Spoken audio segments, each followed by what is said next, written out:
I finally showed my young stallion first things first, aka Denver.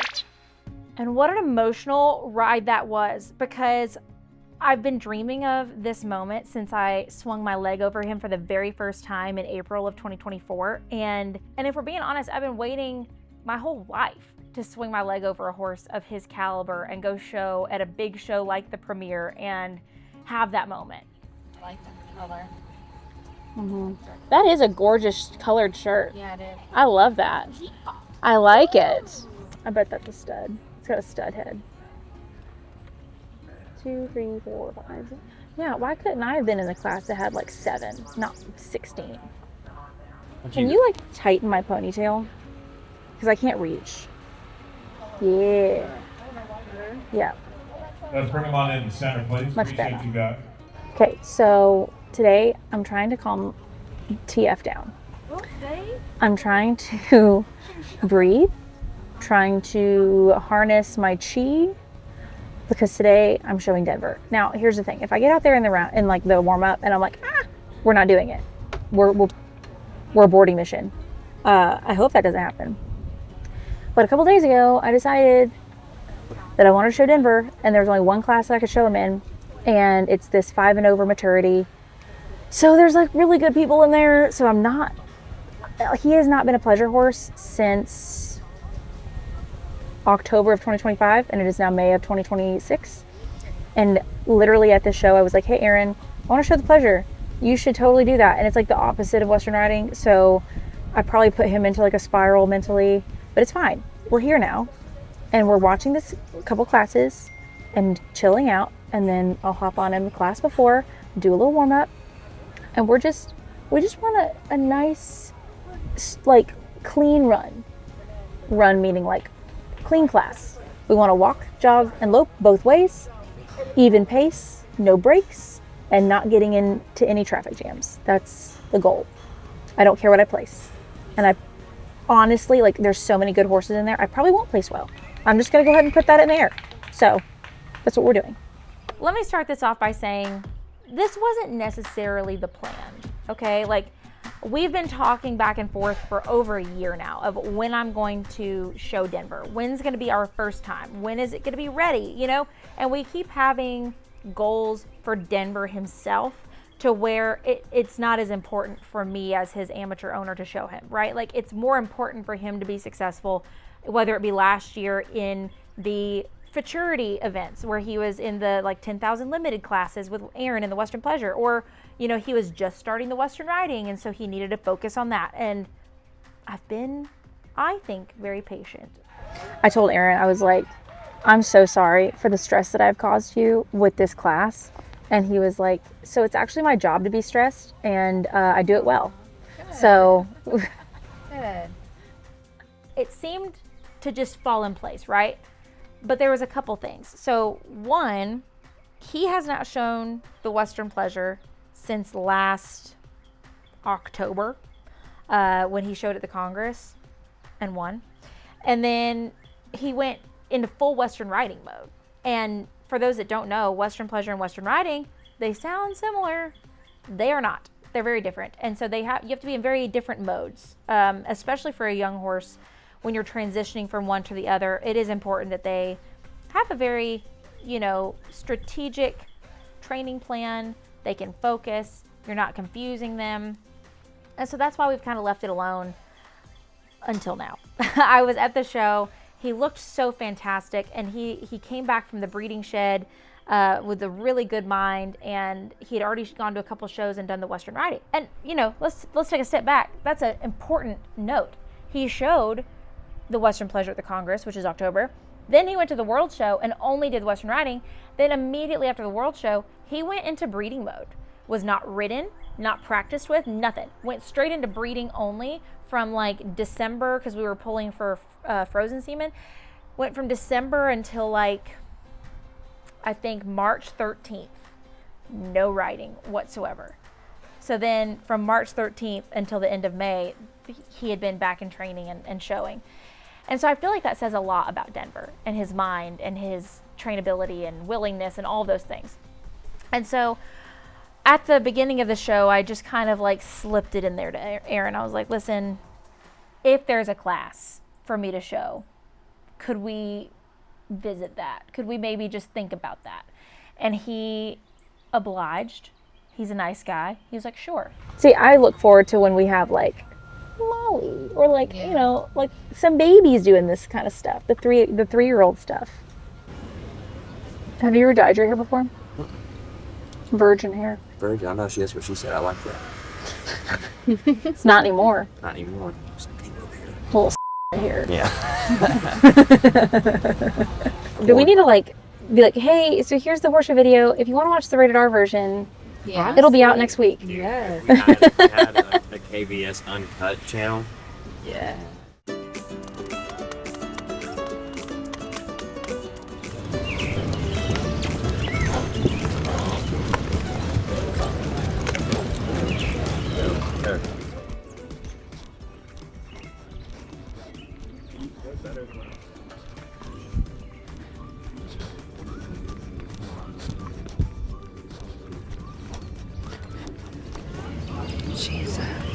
She's doing great, sweetie. Do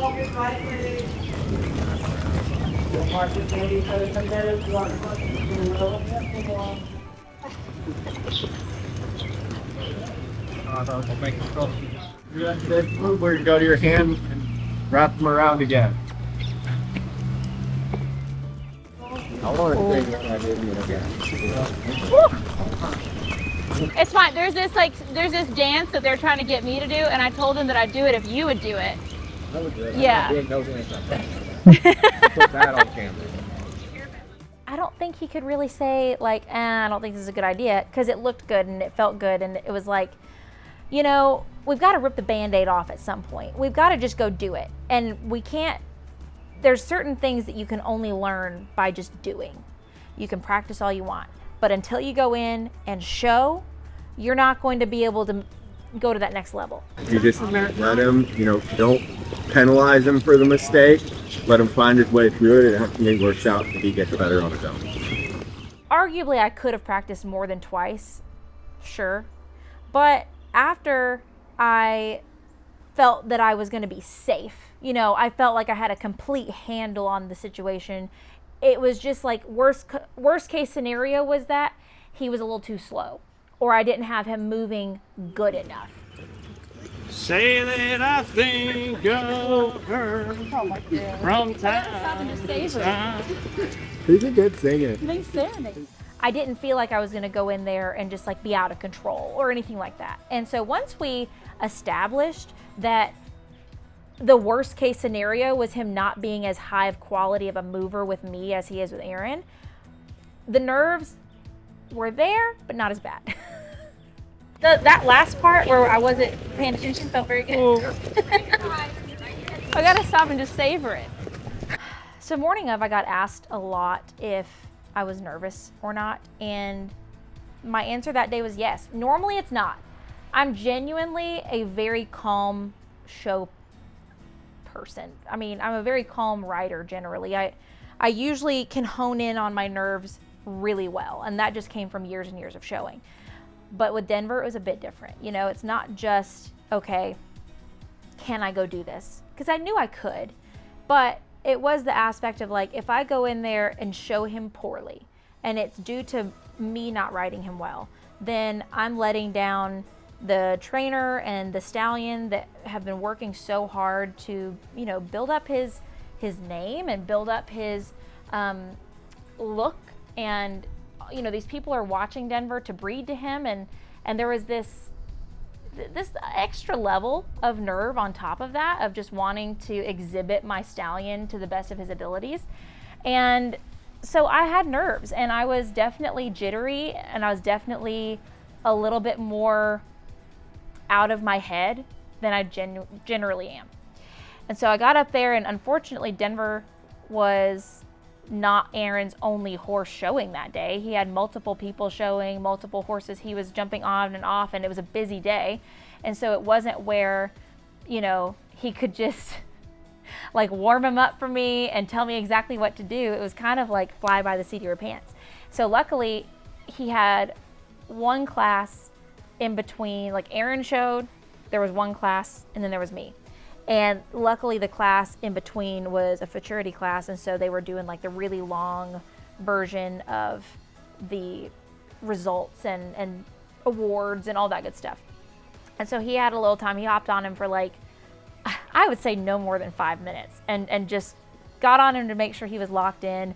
And then I got on him, and because of our previous lesson, I felt like I had some tools in my belt to, you know, get him with me. That's one thing with these young horses too, is they know when it's not their normal trainer on them, and then they know they don't have to be as good, or they know they can get away with stuff. And so I went ahead and did some of the rollbacks that, you know, Aaron had showed me worked for Denver, and I did a few of the training methods just to lock us in, and then we went in. I think I'm gonna lope him one more time this lead and get into him in this lead and then be good on that.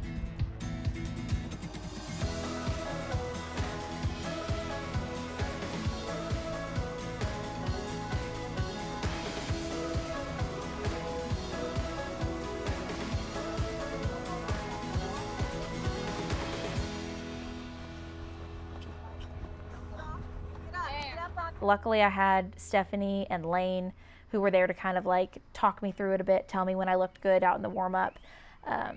It was also the battle of knowing, because he feels so different than Kennedy, knowing what the feel is of where he's good. So like, I'll be loping him around.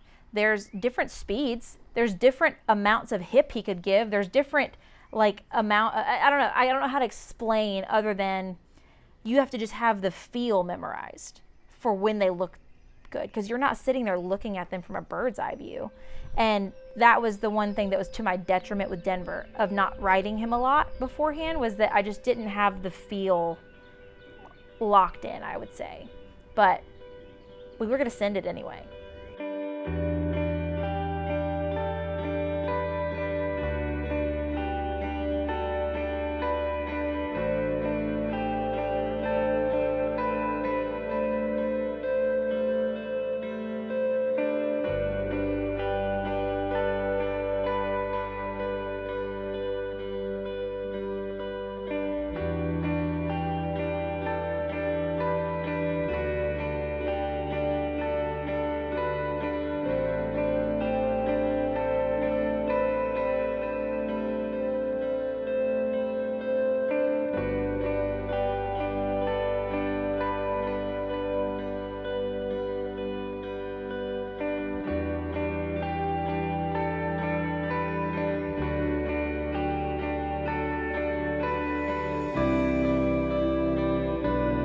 Moderate extension of the jog, please. Moderate extension of the jog, please.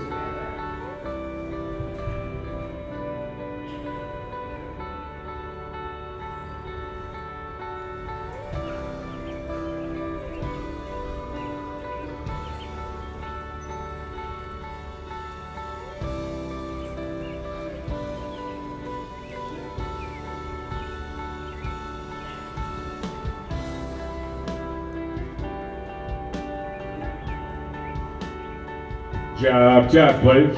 Jog.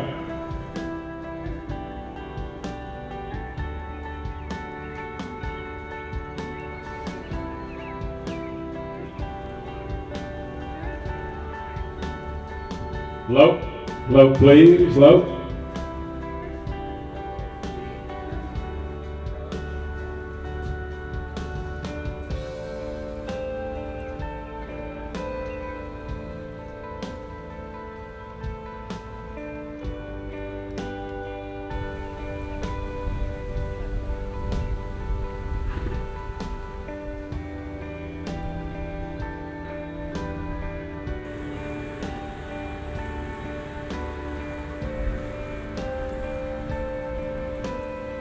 Walk, please, walk.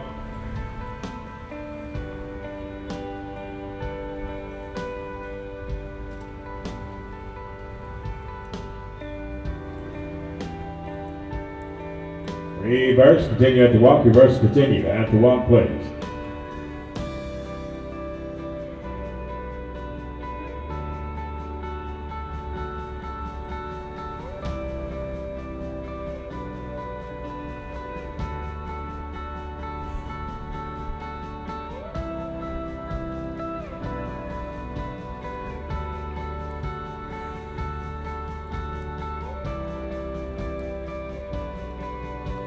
Lope, lope please, lope.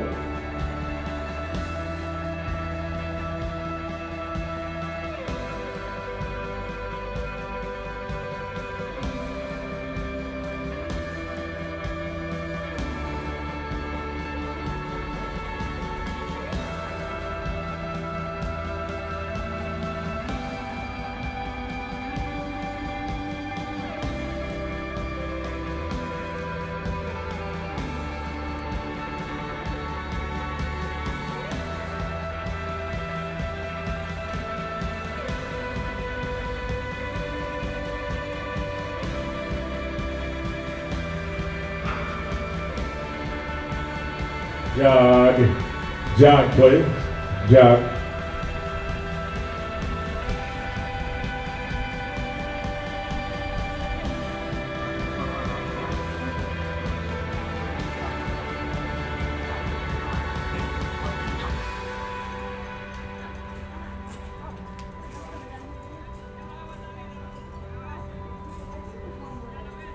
Walk, please, and line them on up. Thank you so much.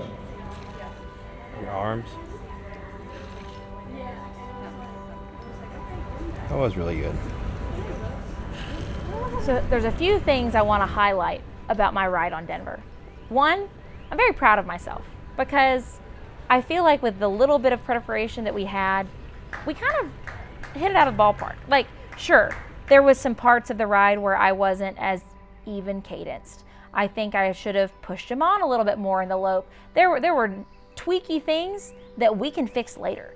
But all in all, he walked when he needed to walk, we jogged when we needed to jog, and we loped around and didn't break, and overall, I showed my stallion.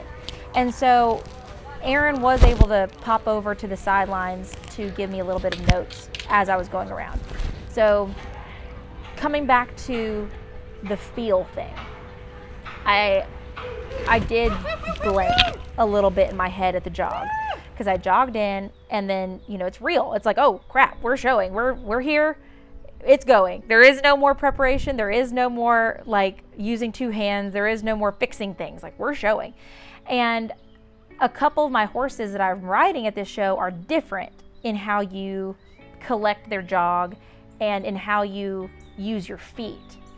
And so when I jogged in on Denver, I realized I need to like collect his jog up with my feet, but I couldn't remember if he was the feet out horse or if he was the feet in horse. And so I had a moment where I was like, oh crap, we're just gonna have to go with this. And then finally, Aaron popped over to the side and was like, are you gonna put your feet in? And I was like, yeah, yep, I'm going to do that. And so then we got that figured out once I started actually using my legs. I remember I kind of hung on to his words outside a little bit too much because I heard him say, he can lope slow, make him lope slow. So in the class, I was like, we're loping slow. Just a little too slow, which was fine. We'll figure that out as time goes along. It was so fun. I felt like $1 million sitting up there on my stallion, putting my hand forward, and my face, I'm sure, looked not like it was having fun. I'm sure it looked so serious and stern and like emotionless, but I promise you on the inside, I was having the best time of my life, and I felt so proud and accomplished and just radiant. I really did. Finding the happy medium with my feet on keeping his good cadence and keeping him at a good pace, but not overdoing it, that was definitely difficult. So I do believe that with more practice and more showing, we'll get it figured out. And the fact that, I mean, he hadn't shown the Western Pleasure himself in months and months, and Aaron hadn't practiced the Western Pleasure on him until 2 nights before. And so I felt like that was such an accomplishment for Denver. You know, he himself is a 5-year-old stallion, and I don't think we could have really asked for much better. I was very accomplished, and then we were 3rd overall, which I really wasn't expecting. Like, I think at one point I like looked down at my saddle pad for my number because I didn't know that they were calling me for 3rd, and it just felt so cool. All right, we'll line them up here. Let's go for Teresa Sullivan first, if you'd be so kind. 2nd place, 263, 263. What is my number? 3rd, 515. 515. What's my number? Is that me? 515. Okay. Third is 515, 515. Go next to Burris. Second is 112, 112. Third is 515, 515. I was amongst very nice horses, amazing riders, and I don't think I could have asked for better. Our third place winner is a $520 winner. Congratulate 515, First Things First. 2021 Stallion by RL Best of Sutton on the VS The First Lady. Katie Van Slyke is the owner and exhibitor from Nolensville, Tennessee, Capitol Creek Farm, and Hempstead, North Carolina, the breeder. Congratulations, Katie. Third place. Thank you.